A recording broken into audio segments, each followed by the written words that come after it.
Believe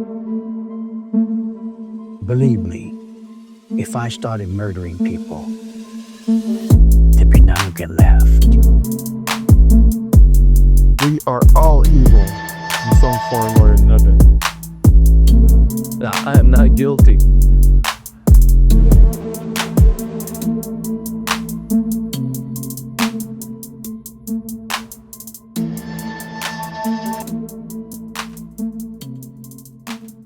Today is one of those cases, it's very recent, and I can tell you like every little detail and do like a 3-hour episode on it, going over every piece in big detail. Or I can give you like a quick rundown spanning only 30 minutes. So I've decided to kind of split the difference and give you the details that I think are interesting and important. So if you have been following this particular case out of Australia and you know all of the ins and outs, do not get upset with me if I miss something or skip over something or kind of generalize some parts. I know that there is more to some things, but I want to give you the real gist of it without missing out on any important details, but not get bogged down with the details, if that makes sense.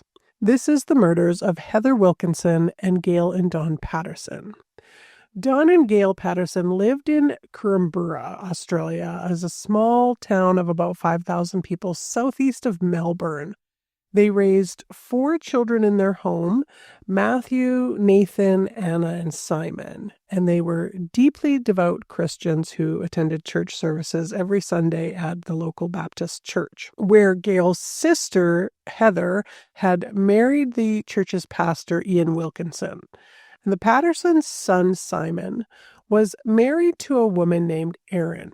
And the couple had a son that was born in 2009 and then a daughter born in 2014. They had married in 2007 after meeting while working for the city of Monash 3 years earlier. They were both sort of city council, or both on the city council at the time.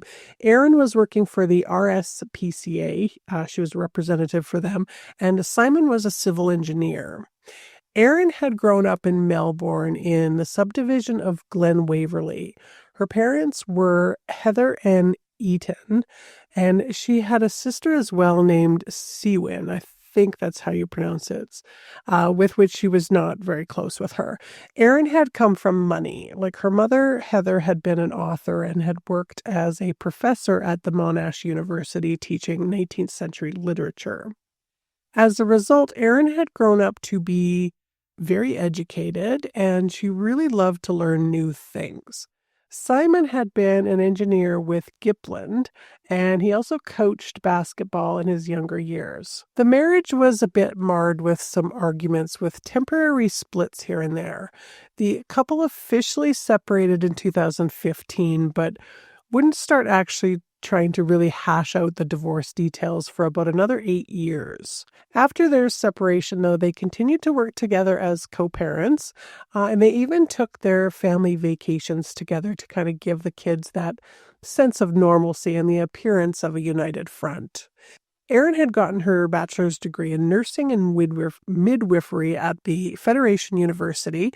She was able to live a very comfortable life due to this $2 million inheritance that she had received in 2006 from her grandmother. This had allowed her to try out like a few different careers pass over the years, including working for a time for the city as an air traffic controller. And she also opened her own secondhand bookstore, which specialized in self-help books and then true crime. And by 2023, she had decided on nursing as kind of her latest endeavor.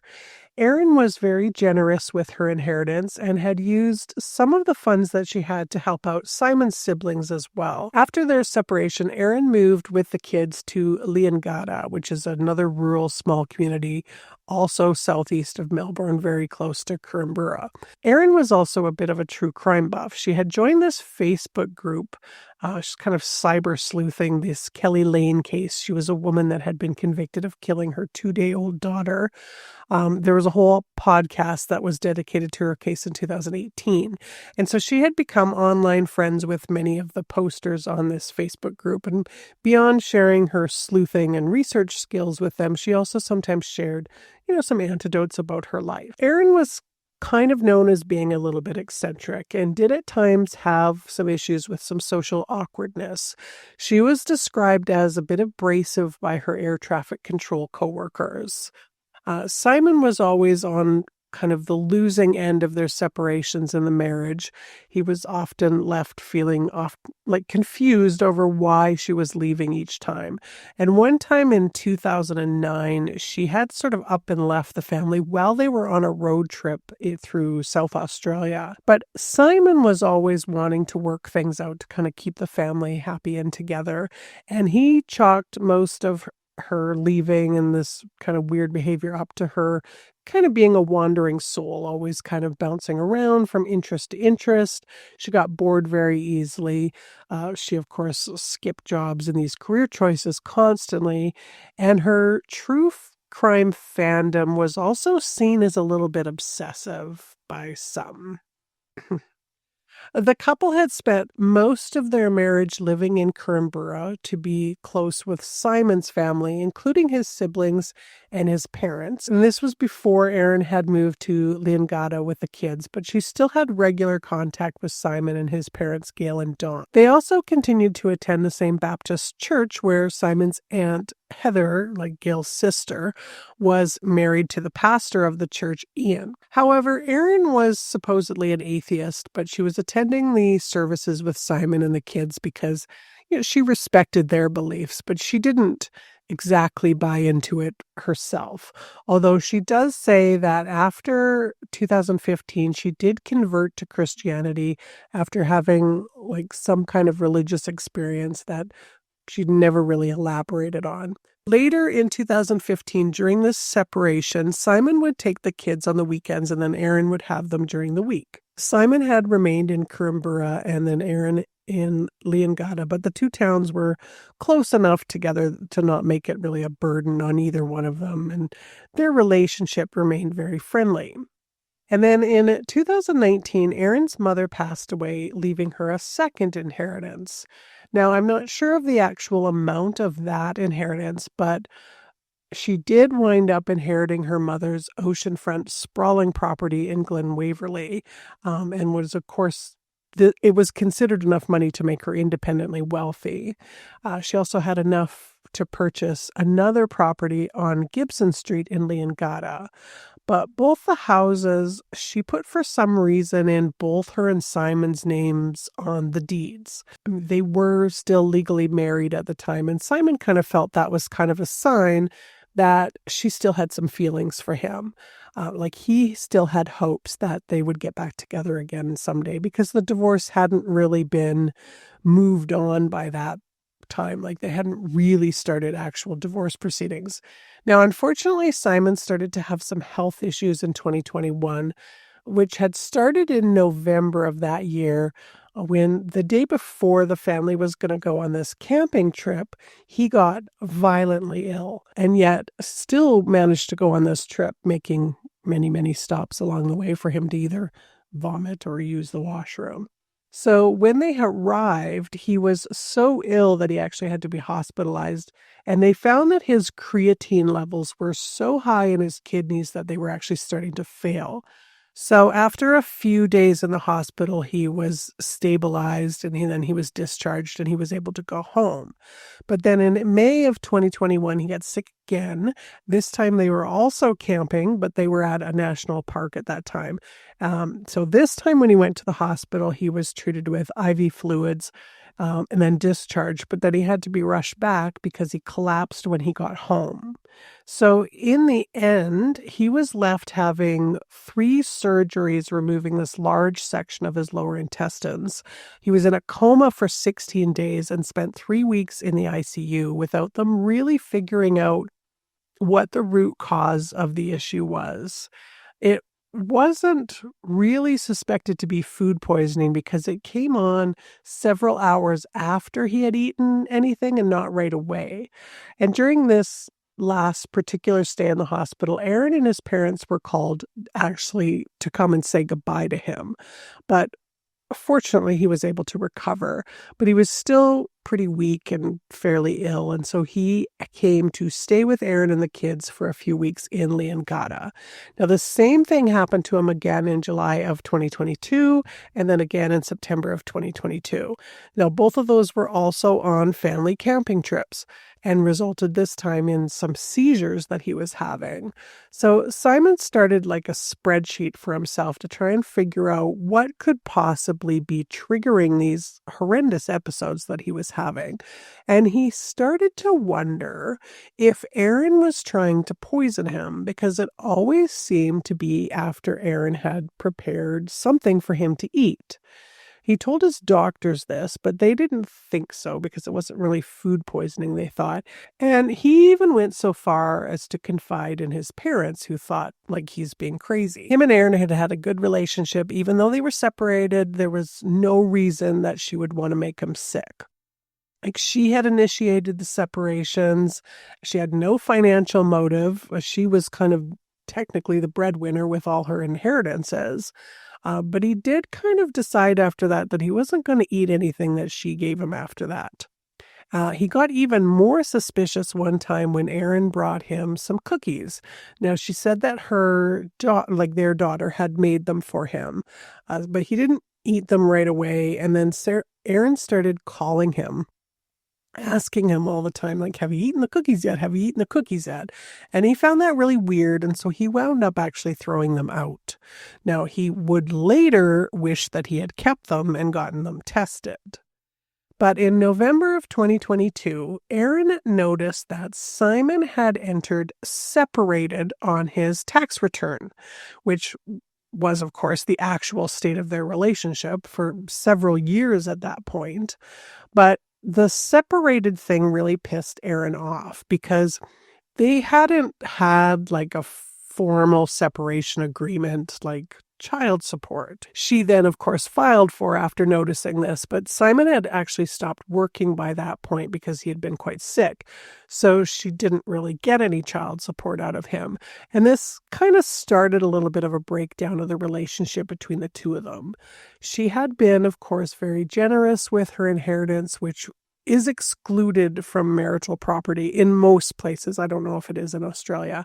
And she felt that she had now kind of been maybe taken advantage of.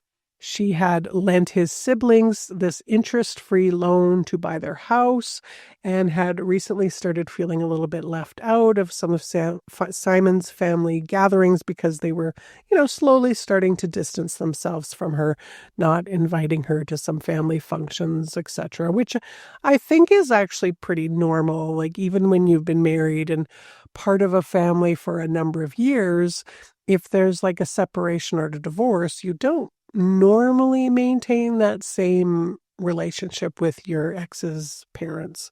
Like, it becomes kind of weird, I think, after that. But it started to annoy Erin, and she was feeling really hurt by that. But what really broke the relationship down for good between the two of them was Simon not paying towards some surgery costs for their son who had some kind of health issue. Now, he says that he was instructed by his lawyer not to pay it, and she was really pissed off about that. And I really don't blame her, like, in her feelings for that. I believe, looking back, I think Simon would agree that he was being kind of a dick about money. But what Erin does about all of this, well, is just not acceptable, which I'm going to get to. I just need you to be patient for a little bit. Well, things kind of boiled over when Simon's dad, Don, suggested that he simply go back and then just amend his return to not separated, like back to married. To which Erin rightly said along the lines of like, oh, so we're supposed to admit to the government that we've been lying to them? Like, I only filed as still married because I trusted Simon that when push came to shove, he would do right by us, and by doing so, I didn't claim for any of the child support and any of the child tax benefits that I should have received all this time because she had primary custody of the kids. So no, we aren't going to go back now, and he needs to kind of step up and with this child support and the payments towards their son's surgery. So during all of this, Erin took to her Facebook group regarding the Kelly Lane, the true crime one, where she had made some friends and then bitched about the issues that she was having with Simon, like venting to them. It was clear to them that the relationship between not just Erin and Simon, but the parents was also starting to kind of degrade. Just feelings like they're taking his side and not requiring him to step up. And she kind of said that she was done with them, feeling like she just wasn't getting supported through them. And frankly, it would be more honest to say that in Erin's mind, at least, she had been feeling or starting to feel abandoned by them. So things had cooled between them, but not to like the all-out screaming and yelling stage, just kind of things were getting a little bit distant, and the text messages between them were just kind of short answers and just very short conversations. Well, on June 16th, 2023, Erin attended the Baptist church and she invited Simon, Gail, and Dawn over for lunch on the 29th of June.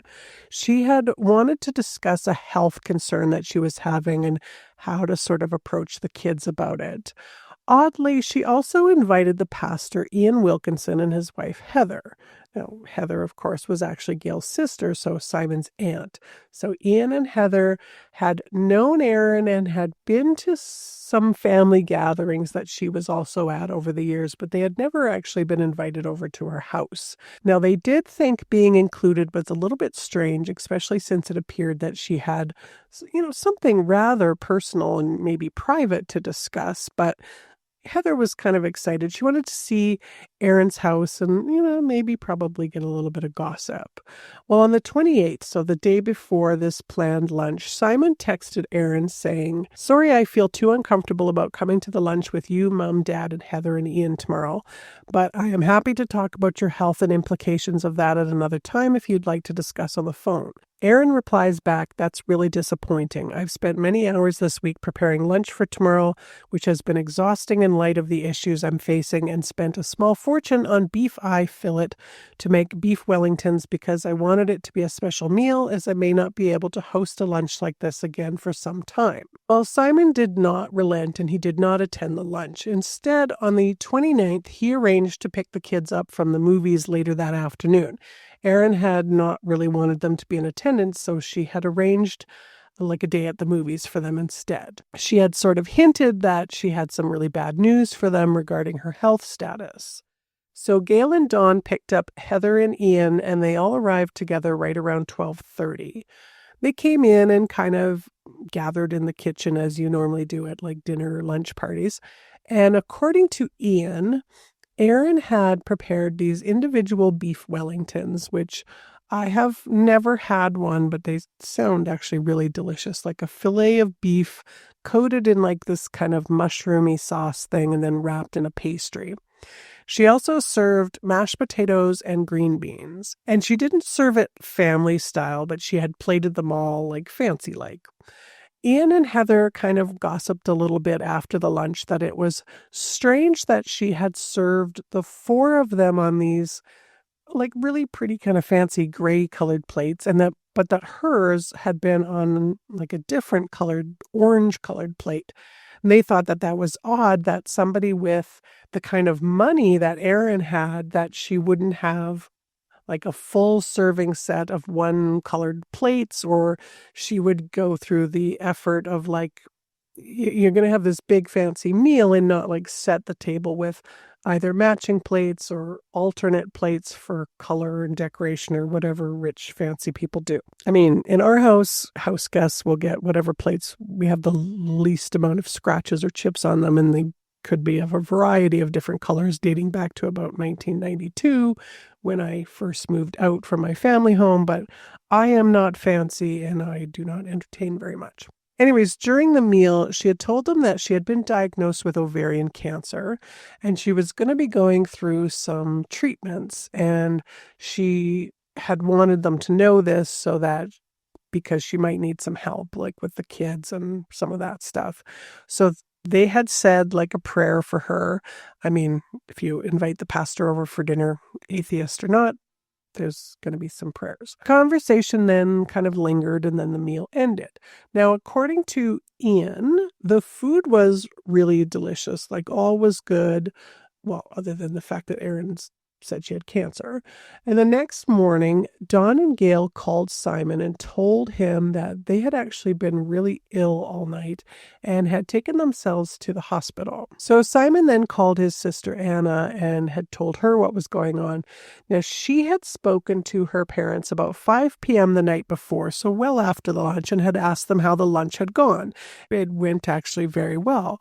And she told Anna that she hadn't been able to finish all of the Wellington that she had, but she had given the rest of it to her husband, Don, and he'd eaten the rest of it. When Dawn had called Simon, though, by 11 that morning, they had been up since around midnight with vomiting and diarrhea. And so Simon talked to Erin, who mentioned that she hadn't been really feeling all that well that night either, but was just kind of soldiering it on at home, as he said. However, Erin thought that she wasn't feeling well because after the guests had left, she had kind of binge eaten an entire cake that Gail had brought as dessert. But when learning that Gail and Dawn were sick, though, she thought, this might be food poisoning. What Simon and Anna didn't know at this point was that their aunt and uncle, Heather and Ian, had also been quite ill during the night and were also in the hospital, but they were in the hospital at Leongatha. So Heather and Ian had arrived, and the doctors there had immediately suspected food poisoning, and so they were treating them as such. However, when Gail and Dawn arrived, they were moved to a bigger hospital, which I believe was in Victoria, because Crumborough didn't really have either the facilities to treat them, or they were busy, or I'm not really sure. And a doctor there in the hospital in Victoria thought, based on how long it had taken for the symptoms to kind of come up, that it wasn't food poisoning. And based on the liver tests that they were given, and the fact that their last meal had been this beef Wellington, it looked more like they had consumed something called death cap mushrooms, which contain a very bad toxin that you cannot cook it out, you can't boil it out, fry it out, nothing. These mushrooms are mushrooms in general are pretty dangerous when you don't know what you're eating anywhere. But of course, leave it to Australia to have something actually called death cap mushrooms, which are like deadly, deadly. Now, normally food poisoning will set in right away, or at least pretty quickly after you eat. Your body's way of just kind of getting rid of it. And this wasn't just like a bug. Like, they were violently ill, and it was already starting to shut down their livers. When they had discovered that Heather and Ian were at the hospital in Leongatha, the doctor had called over there right away, and so they had then changed and started treating them for this. There's an antidote, I guess, for the mushroom poisoning as well. But a lot of the damage had already been done. Erin Patterson had told her kids that she wasn't feeling really well the night before, the night of the lunch as well, but she had kind of continued on with her evening. So she wasn't sick. She just said she wasn't feeling well. Now, she served the kids their dinner around 5 p.m., which she later told the doctors was leftovers from the lunch, like the beef Wellingtons, but she had scraped the mushrooms out of it or off of them because the kids didn't like mushrooms. Well, the next morning, so the 30th, when everyone was at the hospital, Erin drove the kids to school and then asked Simon to take her to the hospital because at this point she was, what my husband likes to so eloquently say, pissing out of her ass, and was worried that she'd have an accident or something like that because she was now sick as a dog. But Simon was at the hospital with his parents, and as soon as he'd heard words like liver failure, toxin, and mushrooms, he was suspicious and now very pissed off that Erin had been the reason that they were sick and had told her to find her own way to the hospital politely. But yes, she better get in because it looked like it was death cap mushrooms and was a very bad thing. So Erin arrived at the hospital in Leongatha, so that was the one that Ian and Heather were at 8:05 a.m. And as soon as the doctor who was treating Ian and Heather hear that she's come in, a bunch of people rushed down to the triage to grab her and get her tested and treated right away, because this is very bad news. Only she's saying, no, I don't want to be admitted or treated. She said she needed to make arrangements to, pick up her kids or something like that. She's like, I can't be here. I don't want any of this. And the doctor and the nurse are like, look, lady, you could die. And she's like, no, I'm going to sign myself out against medical advice. And I'll be back in a half an hour when I sort of get some things organized. And legally, they can't really stop her, so she left. Now, there is something really kind of interesting about her arrival at the hospital that doesn't really get talked about very much. She told Simon that she's having these GI issues all night long and all morning and really bad, and she didn't want to drive herself to the hospital because, she might have an accident. But she's wearing white pants. Now, as someone who has inflammatory bowel disease, I only ever wear black pants, skirts, and underwear. No, I have never had an issue in public. Never, never, never. Anytime I could have worn anything that I wanted to, but I don't like to live life on the edge. I am not a risk taker. So does that seem like a good fashion choice on this particular day? Anyways, half an hour goes by. She doesn't return. So one of the doctors calls her and she doesn't answer. And he calls her 3 times and leaves 3 very urgent voice messages imploring her to come back in. And in the last message, she says, look, if you do not come back in or answer, I am going to have to send the police to do a welfare check on you, which he then does. He calls the police to go do this welfare check. Hello, what is Christine at the police? This is Dr. Chris Webster calling from Leongatha Hospital. And I have a concern regarding a patient that presented here earlier but has left the building and is potentially exposed to a fatal toxin from mushroom poisoning. And I've tried several times to get hold of her on her mobile phone. When did she present at hospital? 8:05 Today? Yeah. Mushroom poisoning, you heard? Yeah, so there were 5 people that ate a meal on Saturday, and the 2 of them are in intensive care at Dandenong Hospital. 2 have just been transferred from Leongatha Hospital to Dandenong Hospital. And Erin presented this morning with symptoms of poisoning. And what happened when she presented? She just got up and left? No, there was time for the nurse to begin observations, and I was managing the other critically unwell patient, so I had a brief chat about where the mushrooms were obtained. And after that, while I was attending the other patients, the nurse informed me that she had discharged herself against medical advice. I don't know exactly. Oh, we've got a form here. Hang on, just tell me what time she left. No, it doesn't have a time. She was only here for 5 minutes. Well, while the police are on their way to her house to check on her, she does arrive back at the hospital at 9:48 a.m. Only she still does not want any treatment.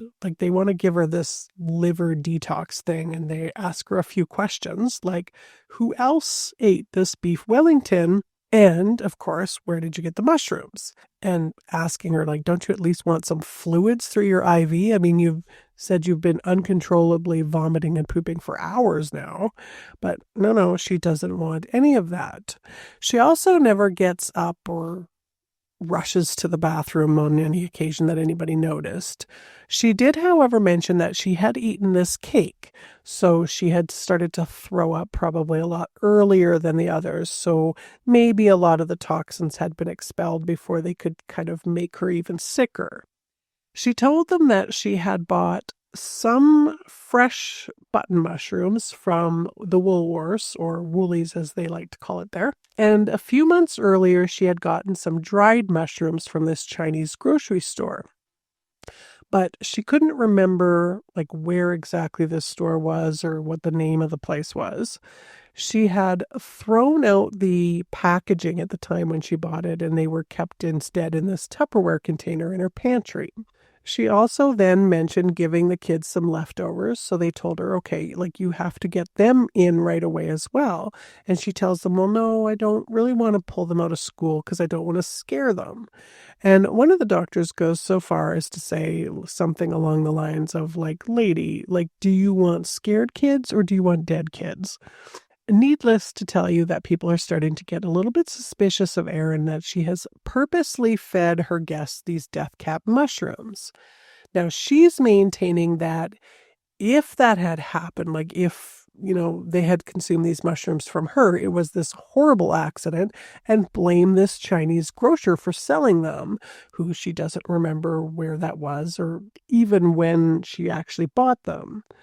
So, just after she had arrived back at the hospital the second time, the police who had been called by the doctor to do this welfare check arrived at her house.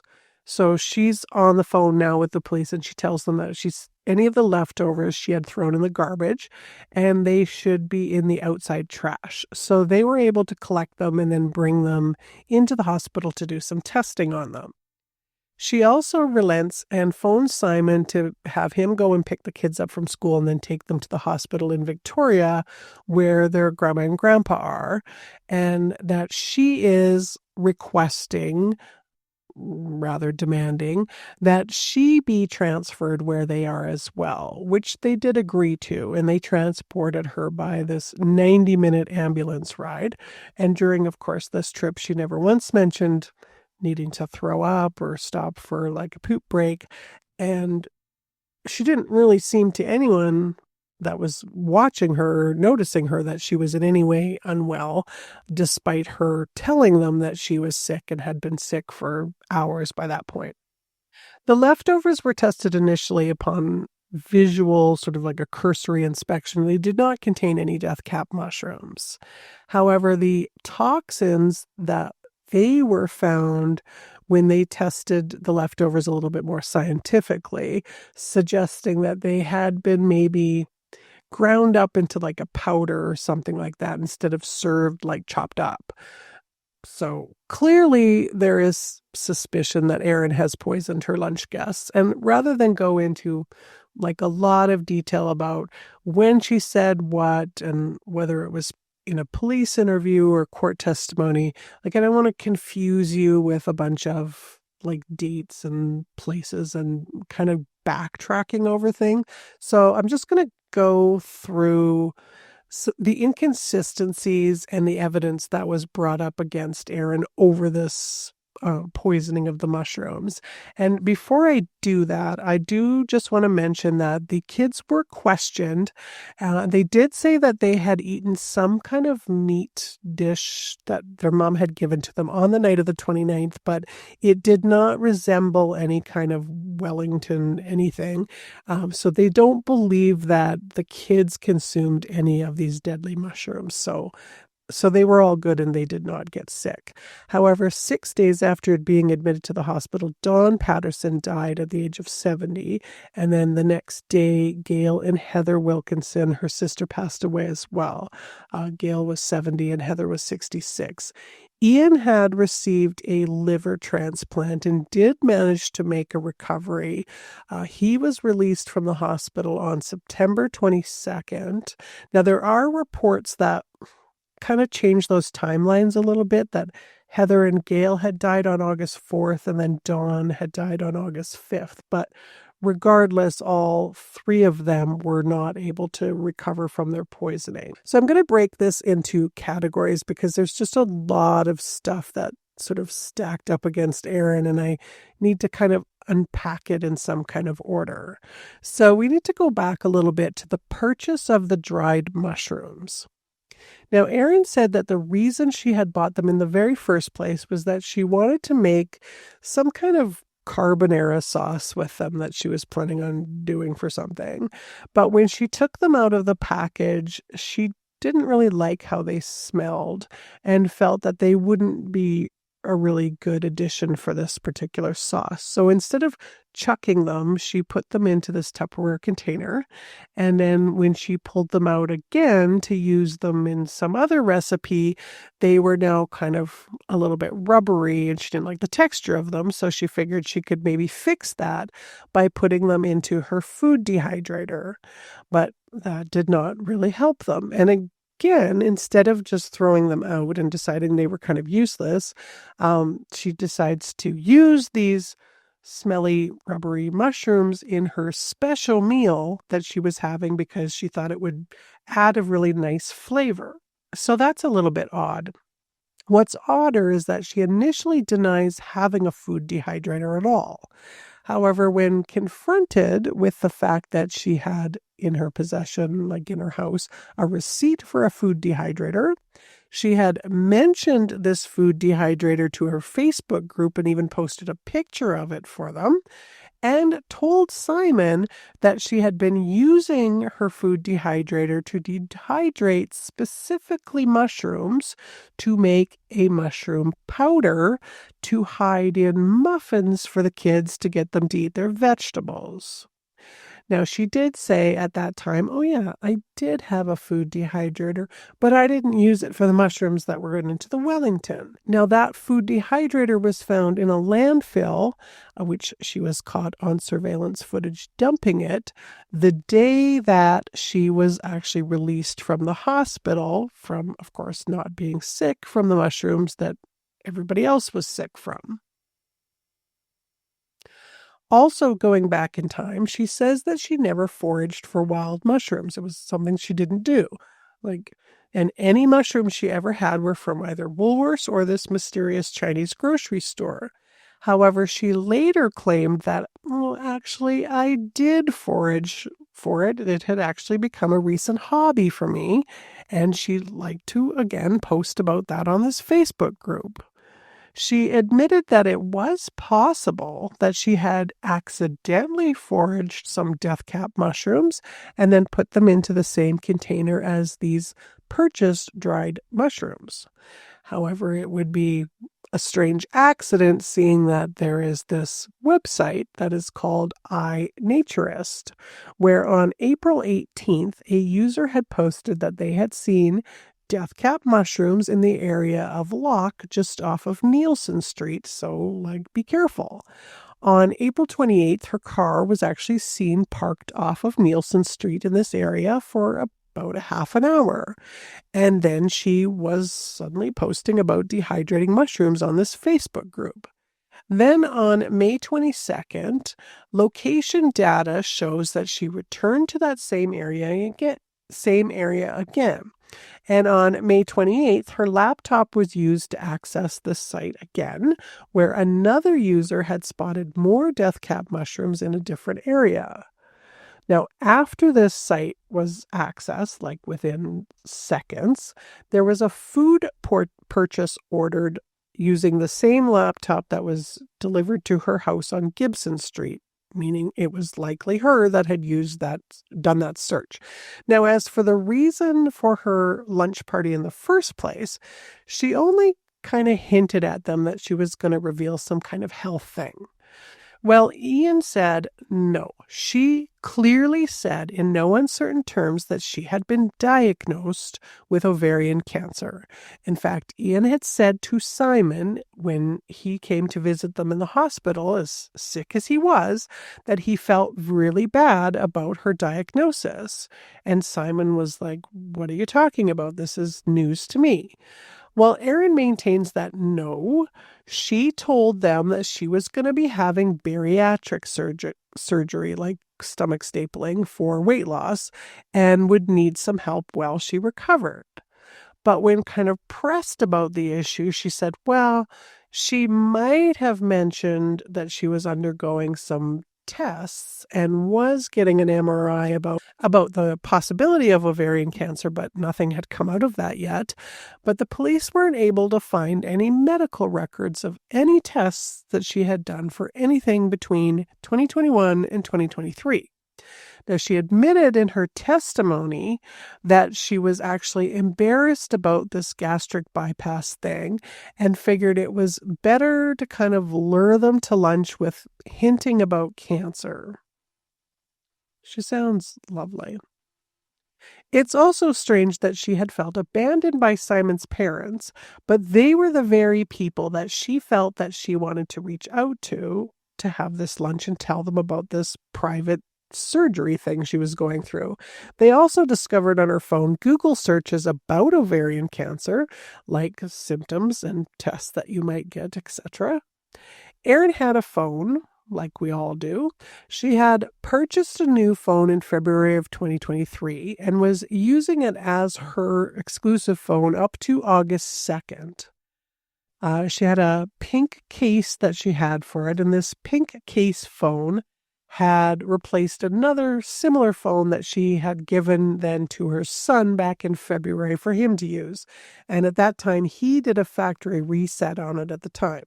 There was also a third phone. This was a Nokia, which I believe was one of those no-frill burner type of phones.